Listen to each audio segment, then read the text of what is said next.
Hello everyone, it's Infinity Gamer here, and in this video I'm going to explain everything you need to start with Infinity. If you're thinking about getting into Infinity and don't know where to begin, then I am here to help. Breaking it down into simple areas, there are a few things, 8 things that you're fundamentally going to need to get started playing Infinity.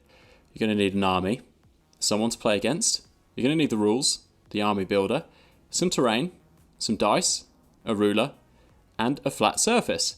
You'll also need some tokens, which I haven't included in here because I'm going to throw those in with ruler as like peripherals to play. These are the bare minimum things you'll need to get started playing a game of Infinity. So why do you need each section? How do you go about getting them? And what do you need to look for if you are looking to get those things? So the very first place you'll need to start is actually by picking up the rules. There are a few ways you can do this, but I'd first recommend that if you're a new player into Infinity that you start with Code 1. It's been designed by Corvus Belli, the makers of Infinity, as an introduction into the human sphere, the world of Infinity, and actually playing the game itself. It's kind of best described as a light version of N4, which is the full mechanism and the full rules for Infinity. All of the core stuff is exactly the same.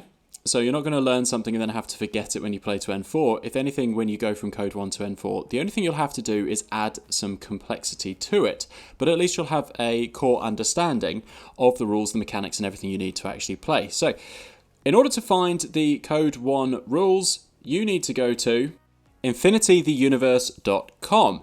On the left-hand side, you'll see that there's a tab that says Games. That's where you need to go to, and what you're going to be wanting to click on is Code 1. In there, you've got some helpful resources. You've got how to play. There's also explainers around Infinity Code 1. The 4 factions that are predominant in Code 1. Don't worry, I'm going to talk about Army soon. So I'll explain a little bit about the restrictions and the things to consider around there.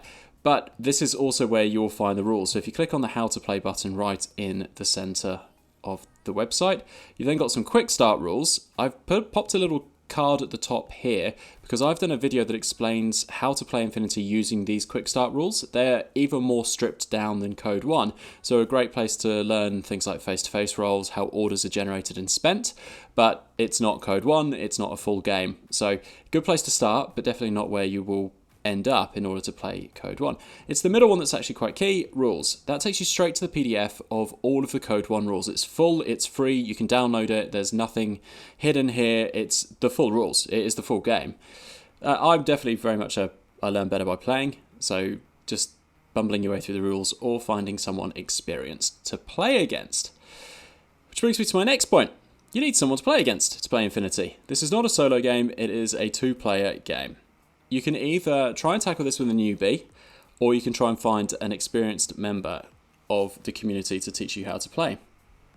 Those experienced members of the community are called Warcore. You can find them by going onto the Infinity website, or what I would actually recommend you do is jump on one of the Facebook pages. There's a couple of Infinity Facebook pages.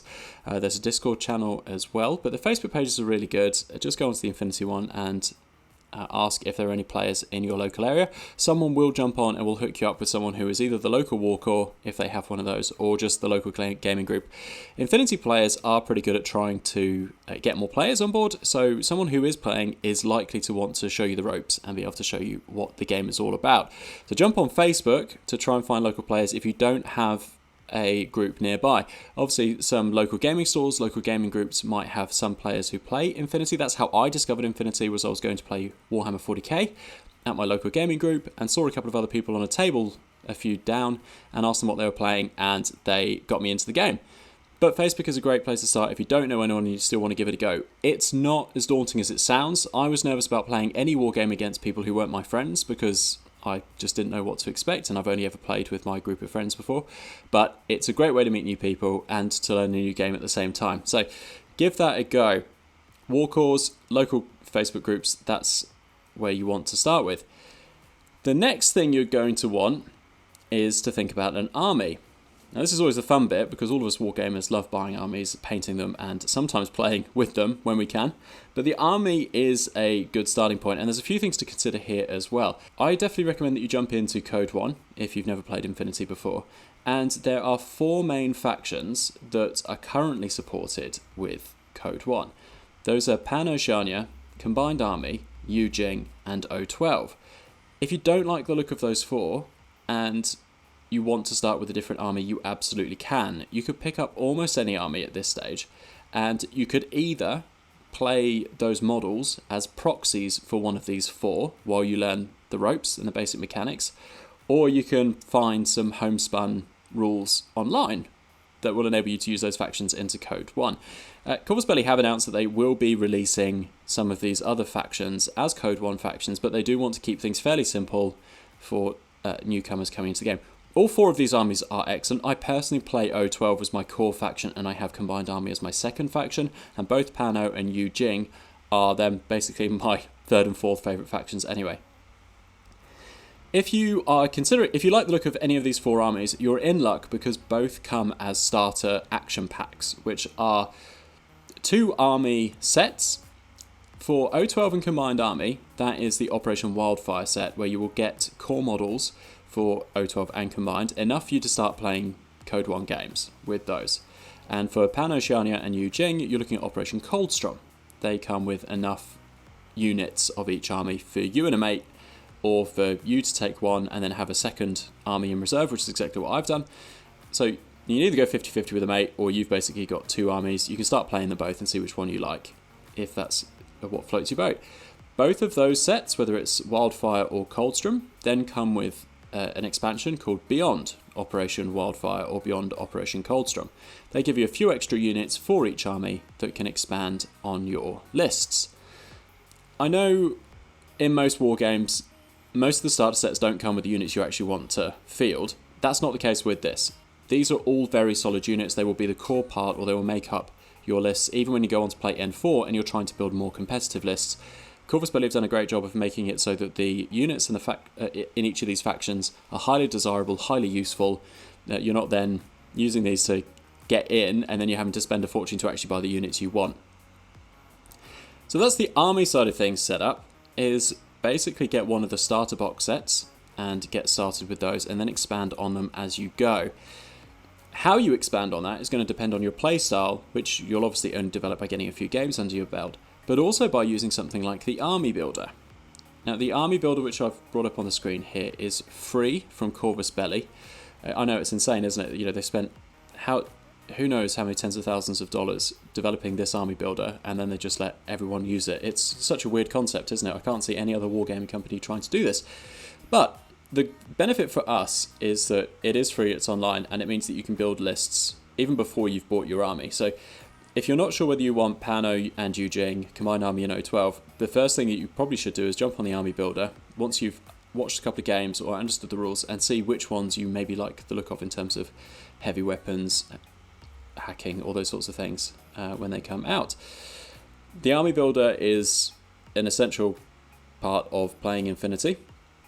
You choose your faction, you then start to add the units that you want to field in your list, and you'll see a green tick or a red cross if your list is valid or invalid. And depending on the points that you've agreed with your opponent, you build a list that meets the needs of your points, the mission, and then that's it. You lock it in, and that's the list that you will be playing. The Army Builder is an excellent resource, and whether you're playing Code 1, there is a special Code 1 Army Builder that only has the units and the factions available in Code 1. And then there is an N4 Army Builder, which will have all factions, all units, and there'll be more units and more factions available if you do make the step up from Code 1 to N4. I've popped a little card above that shows a video that I did that explains some of the core differences between going from Code 1 to N4, just in case you want to see what you can expect if you ever do make that jump. Then, in terms of the actual playing area, once you've got your army, once you've got someone to play against, once you've got your head around the rules, once you've got your army and your list built, to actually play a game, you don't need a whole heap more than that.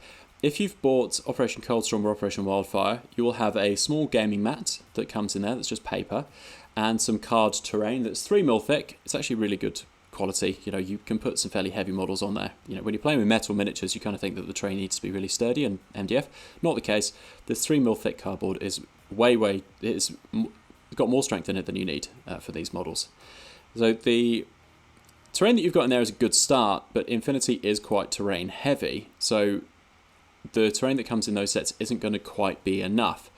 The more terrain you have, the better, because of things like cover and because of the nature of the skirmish game that Infinity is. So you might need to add some terrain to that. The good news is that Infinity has a whole bunch of third-party suppliers that have done specialist MDF terrain and card terrain and quick terrain and a whole bunch of different options specifically for Infinity, because they realise that Infinity needs lots of terrain at multi-levels. A couple of those companies that you might want to take a look at are Battle Kiwi, there's Brutal Cities, there's Warsenal, they're one of the key players in the field. But kind of like anything, you just want to be able to throw stuff on the table. It just needs to obstruct line of sight. It just needs to be there. Scatter terrain, small stuff is good. Big stuff's good as well. Obviously, don't throw thousands of dollars at terrain until you're fully committed that you want to play Infinity. But terrain is a big part of the game. It's the third player. So at some stage, you are going to want to think about adding more to it. I've got a review video of some Brutal Cities terrain that I have built together. I've popped a card up there for some Brutal Cities terrain that I reviewed and have had a look at, so that you can see a sense as to what Infinity terrain needs to have or looks like, so that you can learn a bit more about that. Then there's the accessories to Infinity that are quite important as well. You'll need a ruler, absolutely, because measuring ranges in Infinity, you suffer modifiers if you're trying to shoot either something really close and your weapon is designed for long range, or something that's really far away when your weapon is designed for close range. So a ruler is absolutely key. You can use centimeters or inches because the army builder will be able to give you measurements for your weapons in either, depending on your preference. So obviously buy the ruler, that's going to make that easier for you. You will need a few D20 dice. If you buy Operation Coldstrom or Wildfire, they come with D20s in the faction colours for each. So Pano, Eugene, Combined Army, and O12. 3 of each off the top of my head. Sometimes you'll need 4 D20 dice. Obviously, you can borrow your opponents if they don't need it, or you can get extras. There's, again, lots of third-party suppliers out there who do specialist D20 dice. One of the favourites that I've looked at recently are Die Hard Dice, who do metal dice. Again, I've popped a card up there for a review of some metal D20 dice, just in case you want to check that out. But any plastic D20 dice, if you play D&D or something like that and you've got some D20s lying around, it doesn't matter where they come from, D20s are all you need. You shouldn't really need more than 5 at a push, maybe 6 to be safe.